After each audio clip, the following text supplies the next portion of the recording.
Se você programa copiando e não consegue programar sozinho em JavaScript, eu sei que isso causa uma insegurança muito grande em você. Porque, poxa, se eu só programo copiando, significa que talvez eu esteja só vendo o vídeo e reproduzindo o que a pessoa do outro lado faz. E eu ainda não tenho massa crítica para pensar numa solução por conta própria. E isso causa frustração. Só que, como eu mencionei em vídeos passados, o problema de programar copiando e não conseguir programar sozinho é um sintoma. E uma grande causa desse sintoma é a falta de um método. Se você programa copiando e não consegue programar sozinho, se você não consegue pensar em soluções por conta própria, grandes são as chances que você não tem um método que te ensine a pensar. E o que é um método?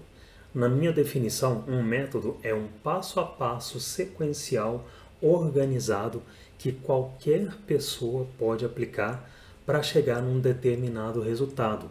Aqui nesse contexto, a fluência em JavaScript. E nesse vídeo eu vou te contar os 4 passos indispensáveis do método que eu aplico nos meus alunos no curso de JavaScript Roger Mello, o CJRM, que é o meu treinamento fechado para levar a pessoa do zero até a fluência em JavaScript. E o método que é aplicado lá dentro se chama ATER. E eu já vou te falar o que cada uma dessas letras significa. O A é de aula. Há 2 dias atrás eu postei um vídeo em que eu mencionei que aula não serve para você aprender. A aula serve para você entender. E com isso eu quero dizer que aula é só um dos 4 passos, só um dos 4 elementos do método. A aula serve para você entender o conceito que está sendo apresentado ali. E só. É por isso que eu ouço de alguns de vocês que você não consegue aplicar nada sozinho. É porque geralmente você está só na aula. Mas como eu disse, aula é só um dos 4 componentes do método. Porque depois tem o segundo componente, que é a teoria. A teoria é você pesquisar na documentação o assunto que você acabou de ver na aula. A doc vai te ajudar a solidificar na mente aquilo que foi visto na aula. Só que aqui eu tenho uma ressalva muito importante. Teoria não deve ser aplicada logo no início, porque a doc tem muita informação que pode te saturar dependendo do momento em que você está na jornada até a fluência. Por isso eu só introduzo essa parte da teoria para os meus alunos após um certo tempo dentro do CJRM. Só que não para por aí, porque tem o próximo ingrediente do método, que é uma das partes mais importantes. É esse ingrediente que vai te ajudar a pensar por conta própria, que são os exercícios. Lá no CJRM, os alunos fazem baterias de exercícios. Só que não é qualquer exercício. Essas baterias de exercícios têm 2 critérios. Primeiro critério, os exercícios das baterias estão conectados ao que foi mostrado na aula. Por exemplo, se a aula foi sobre o método MAP, os exercícios são sobre o método MAP.